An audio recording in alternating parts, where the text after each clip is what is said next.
Welcome, curious minds, to the deep dive. Today, we're pulling back the curtains, you might say, on a really dynamic period in English history. We are indeed. We're stepping right into the English Baroque. Exactly. Imagine, grand buildings rising up after disaster, fashion going from, well, quite severe to really flamboyant. And interiors that were just incredibly rich, almost like stage sets for everyday life. Yeah.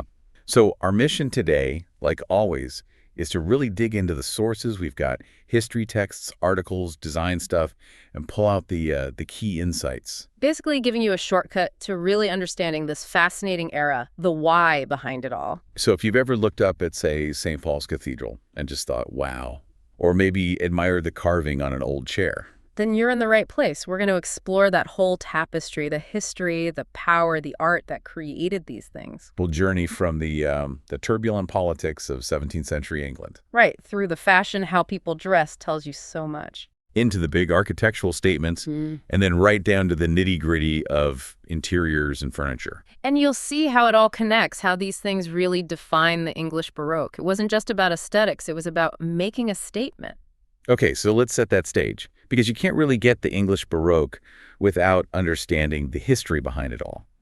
It was, well, not exactly calm. Not at all. It kicks off with the Restoration. So what were they restoring? Good question. It's 1660, and King Charles II is back on the throne after years in exile. England had just had that decade of Puritan Commonwealth rule after Charles II's execution. Right. So it wasn't just a new king. It was a massive shift, a return to monarchy, and for many, a kind of release from that very strict Puritan culture. And Charles II, they called him the Merry Monarch, didn't they? Quite different from the Commonwealth vibe. Oh, completely. He brought this continental flair, loved the arts, wanted England to prosper, and his return really did kickstart economic growth. How did that growth, that sort of new money, feed into the Baroque style we're talking about, especially for the nobles? Well, that stability and wealth meant people suddenly had resources again. And for the nobility, the Restoration wasn't just about the king. It meant more power, more land. Oh. So this concentration of wealth and power directly fueled the demand for bigger houses, fancier interiors, amazing furniture, all the things we associate with Baroque. They had the money, and the king himself was setting this more exuberant tone. And Charles II wasn't just merry, was he? The sources say he was pretty politically savvy, navigating all those tensions between Anglicans, Catholics, dissenters. Must have been tricky. Absolutely. A real balancing act. And Parliament, the one elected in 1661, they were determined to establish a very strong Anglican and Royalist setup. No going back to the Commonwealth chaos. So they passed laws to cement that. They did. Significant ones, like the Militia Act of 1661. That gave Charles II the power to keep a standing army. A standing army. That's new, right? Giving the crown that kind of direct military power. It was a major shift. It meant less reliance on local lords and their militias and more central control. A way to prevent another rebellion, basically. Makes sense. And there was another one, the Corporation Act. What did that do? That was about local control. It forced all town officials, mayors and councilors, to swear allegiance and take Anglican communion. Ah, so let Charles purge anyone who wasn't loyal. Exactly. It ensured royalist and Anglican control right down to the local level. Plus, they put strict limits on the press and public gatherings. Control the message, control dissent. Right. Controlling information was key.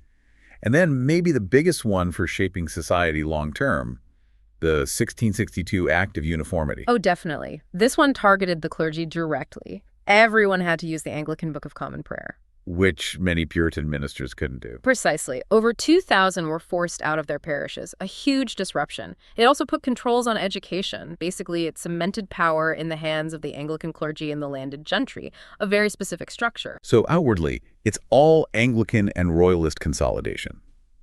But underneath, there was something else going on, something quite controversial. Yes, this is where it gets juicy. The Secret Treaty of Dover, May 1670. Okay, what was that about? On the surface, it was England and France ganging up on the Dutch. England siding with Louis XIV, a powerful Catholic king. But there was a secret part. A very secret part. Charles II promised Louis XIV he would convert to Catholicism. Wow. In Protestant England, after everything that had happened with his father. Exactly. It was explosive, and Louis promised him money, a lot of money, 150,000 pounds a year, and military backup if the conversion caused trouble. So Charles needed the money and was willing to risk, well, everything. It seems so. Or perhaps it was genuine conviction. It's hard to say. But the key thing is he kept that conversion clause incredibly secret. It wasn't revealed until long after he died. It just shows how precarious things were, how deep those religious divides ran. Amazing. And those tensions didn't just go away, did they? They eventually led to another huge shift, the Glorious Revolution. Right. Charles II died, actually, as a Catholic in the end, but his brother, James II, took over. James was openly Catholic and, let's just say, less subtle than Charles. He pushed the Catholic agenda too hard. Way too hard. Appointing Catholics, ignoring Parliament, acting like an absolute monarch. He alienated a lot of powerful people, Protestants especially. So people started looking elsewhere. They did. By 1687, influential figures were quietly talking to William, Prince of Orange. He was Protestant, married to James's daughter Mary, so he had a claim. And what was the final straw? The birth of James's son in 1688. Suddenly, the prospect of a long line of Catholic monarchs became very real. Before that, people hoped Protestant Mary would inherit. So the baby changed everything. It solidified the opposition. They formally invited William to intervene. William landed with an army, James II fled, and William and Mary took the throne together. The Glorious Revolution. And it wasn't just a change of rulers, was it? It cemented something fundamental about how Britain was governed. Absolutely. It secured Protestantism, yes, but crucially, it massively boosted the power of Parliament. William and Mary accepted a constitutional monarchy, limited by law, the Bill of Rights. A huge step towards the modern system. And they passed laws reflecting this new balance. Yes. The Toleration Act of 1689 is key. It granted freedom of worship to nonconformists, other Protestants like Baptists and Congregationalists. Not Catholics, though. No, not Catholics or atheists, and they still had to swear allegiance. But it was a major step towards religious tolerance, calming things down after decades of conflict. It helped unify the Protestant nation. And culturally, this change brings in new influences, right? Right. Especially with William being Dutch. Exactly. Baroque was already big on the continent, but now it flows more directly into England from Holland and, of course, France, which was still the cultural powerhouse. William and Mary's tastes, their courts, their designers, it all starts to filter through English society. And this English style even travels across the Atlantic. It does. Colonists in America were keen to recreate English life. They brought furniture traditions with them and tried to adapt these new Baroque styles using local woods and skills. You get some really interesting American variations on English Baroque themes. Fascinating. Okay, so from that big political picture, let's zoom right in on something very personal, fashion. What people wore tells us so much. Oh, absolutely. It's a visual language. If you look back even before the Restoration, say, Charles II's reign in the 1620s, you see changes happening. Those really stiff, padded doublets from James I's time start to fade. They look pretty uncomfortable in portraits. Heavy things. They were. The trend moved towards a more relaxed, longer doublet, often in plain silks, maybe subtly patterned, less rigid. And the rest of the outfit. Breeches got longer too, down to mid-calf, and men started wearing soft leather boots more often instead of decorated shoes. It creates a softer, more flowing look overall. What about those huge neck ruffs? Did they finally disappear? Pretty much, yes. By mid-century, they were replaced by these extravagant lace collars, often lying flat over the shoulders. Lace became a big deal. Huge. The plainer doublets were the perfect backdrop. It was a boom time for lace makers. Lavish amounts of lace on collars, cuffs, handkerchiefs, even spilling over the tops of boots. It's all about showing off that luxury. So a move towards a kind of fluid elegance for men. What about women's fashion around the same time? The late 1630s, 1640s, did they loosen up too? Relatively speaking, yes. Compared to earlier eras, there was a kind of elegant simplicity. The typical outfit was a boned bodice-giving structure and a separate skirt. What fabrics are they using? Lots of soft draping silks, like taffetas and satins for everyday wear. These fabrics flowed better than the really stiff, heavy materials used before, with things like farthingales. And underneath, what about hairstyles? Underneath, usually a fine linen smock, and often delicate lace cups were attached to the smock sleeves, just peeking out. Hair was softer, too, bangs often in little curls on the forehead, with longer, maybe frizzed locks at the sides. More romantic, maybe. Sounds lovely. And Charles II's wife, Henrietta Maria, she was a big influence. She was. Being French, she brought the latest continental styles to England. But her taste for luxury and elaborate fashion also got criticized by the Puritans.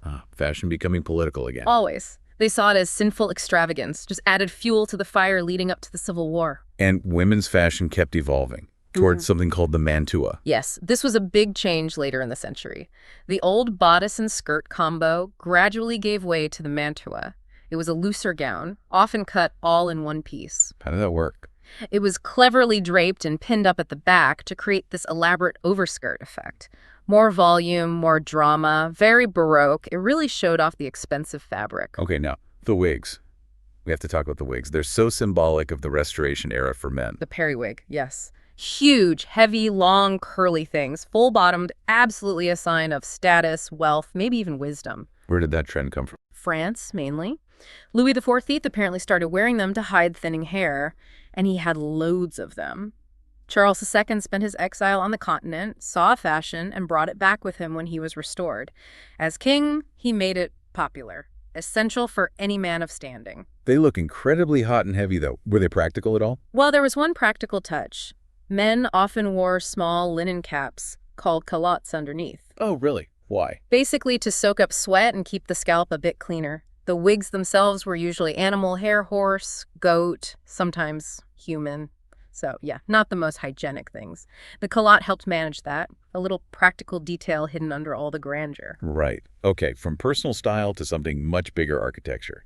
English Baroque gives us some truly iconic buildings, and one name dominates: Sir Christopher Wren. He really does. An incredible figure, architect, astronomer, mathematician, a real polymath.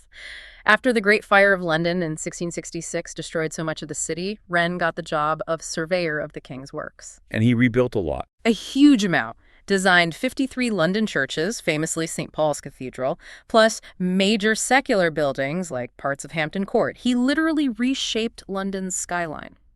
St. Paul's is just breathtaking. What makes its design so distinctly Baroque?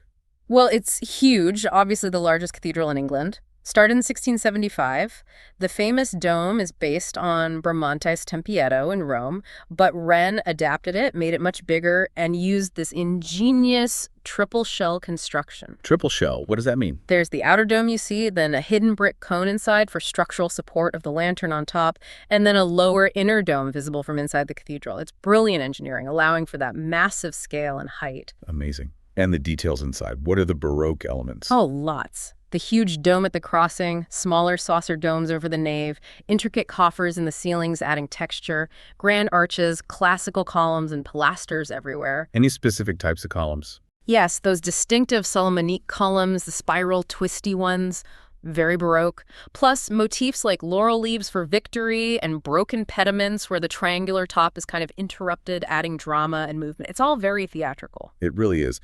So beyond St. Paul's and Wren's London churches, what other big architectural examples define English Baroque? Chatsworth House is mentioned, especially its Baroque facades. And then there's Blenheim Palace. Absolutely monumental. Blenheim. That wasn't built for royalty, was it? No, uniquely, it was a gift from Parliament, from the nation, to John Churchill, the Duke of Marlborough. For his military victories. Exactly. Especially the Battle of Blenheim against the French in 1704. The palace, designed by Vanbrugh and Hawksmoor between 1705 and 1724, is this massive statement of national pride and gratitude, built on a huge estate near Oxford. It's pure Baroque power and grandeur in country house form. Architecture as a national monument. Okay, let's step inside these places. English Baroque interiors, what were they like? Intense. Very theatrical, very three-dimensional.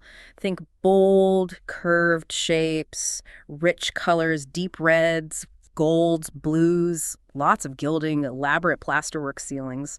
Ornament everywhere. Pretty much. Curved forms, heavy moldings, those CNS scrolls we see in furniture too, shell motifs.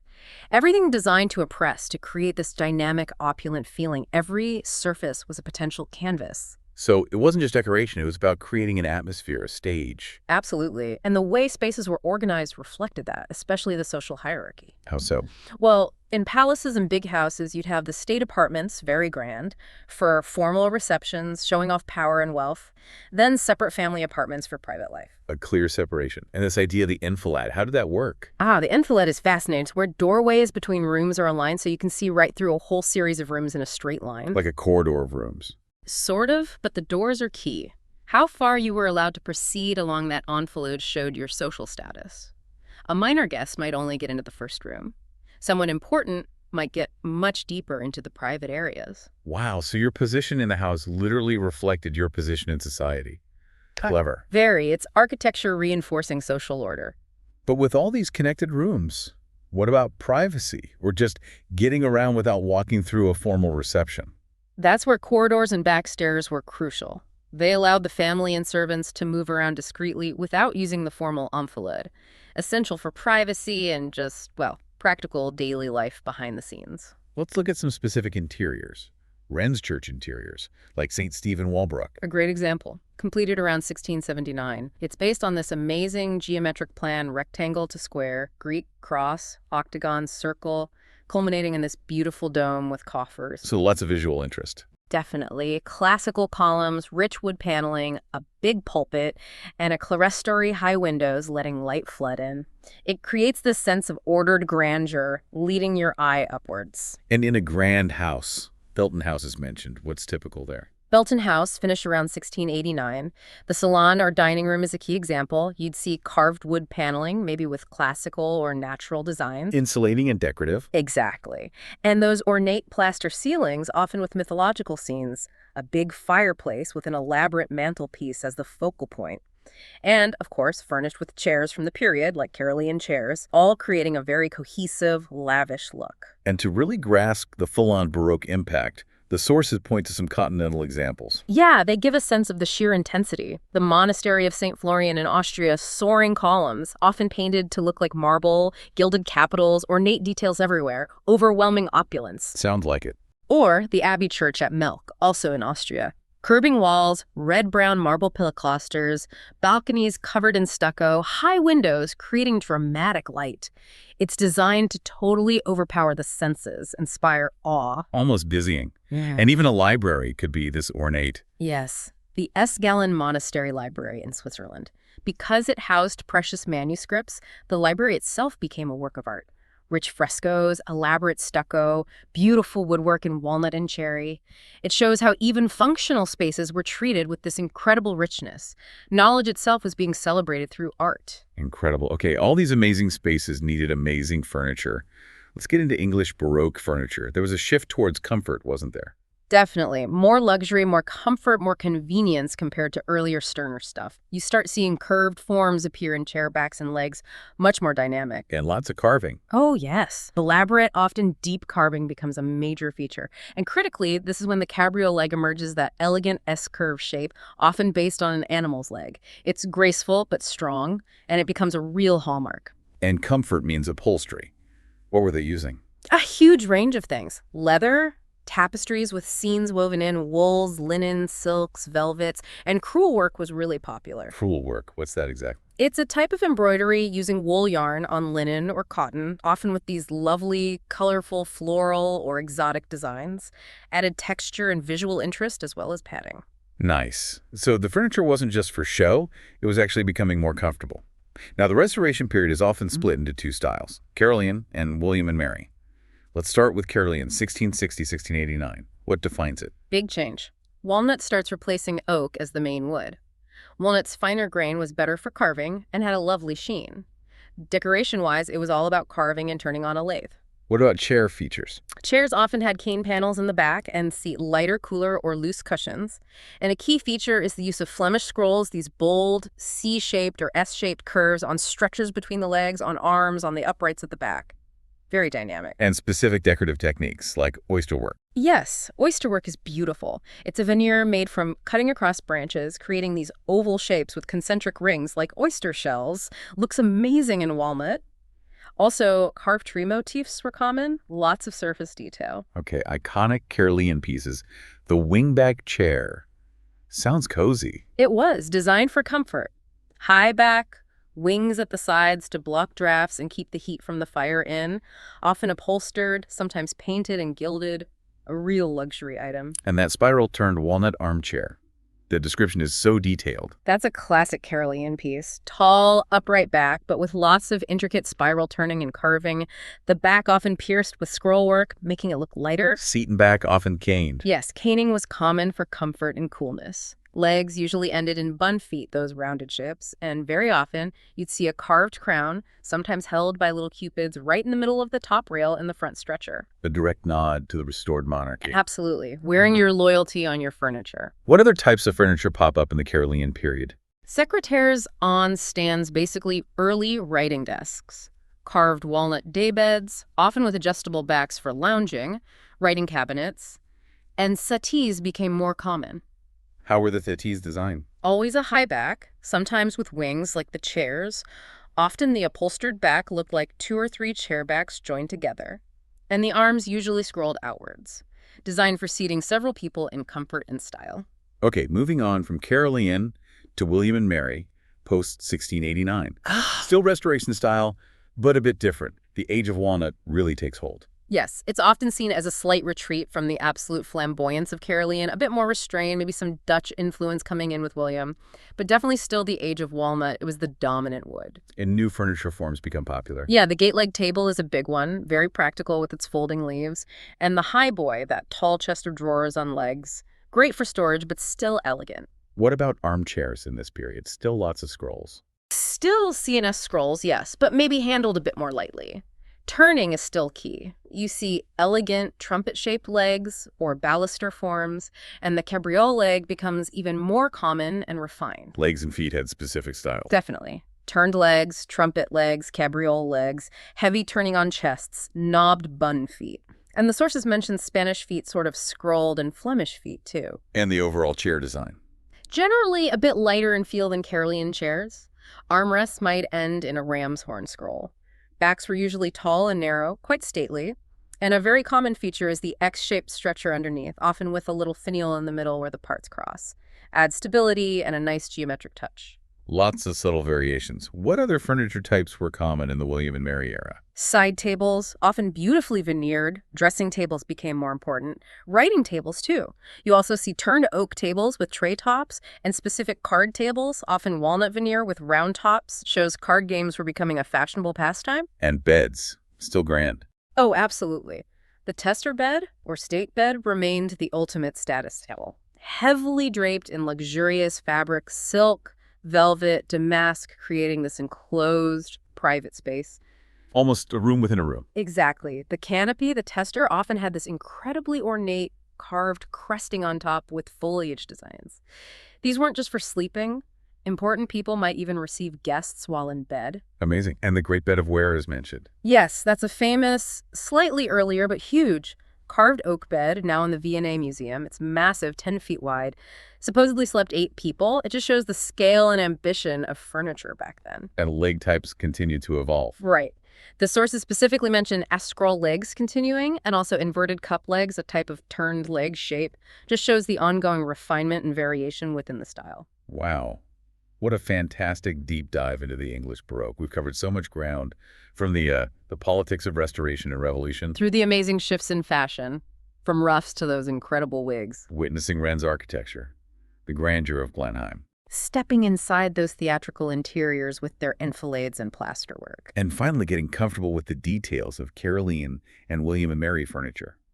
The walnut, the carving, the scrolls. It really underscores how the English Baroque wasn't just one thing. It was this complex mix, political, cultural, aesthetic. Everything was interconnected. The sources really help us see it as a whole. That connection is definitely the big takeaway. Power, religion, art, taste all tangled up. The grandeur wasn't just for looks. It was a statement about order, about prosperity after turmoil. Exactly. So thinking about how politics and taste were so deeply intertwined then, it makes you wonder, doesn't it? How much does the design around us today, our buildings, our homes, our stuff, how much does it reflect or maybe even shape our own society? That's a really interesting thought to end on. Are there echoes of that Baroque desire for, say, comfort and luxury in how we live now? Maybe the age of walnut still resonates in ways we don't always notice in our own ideas about what makes a home feel, well, right. It could well do. The Baroque, for all its grandeur, was also about creating spaces for living. Grand living, maybe? But living nonetheless. It certainly encourages you to look a bit deeper at the design choices around us, past and present.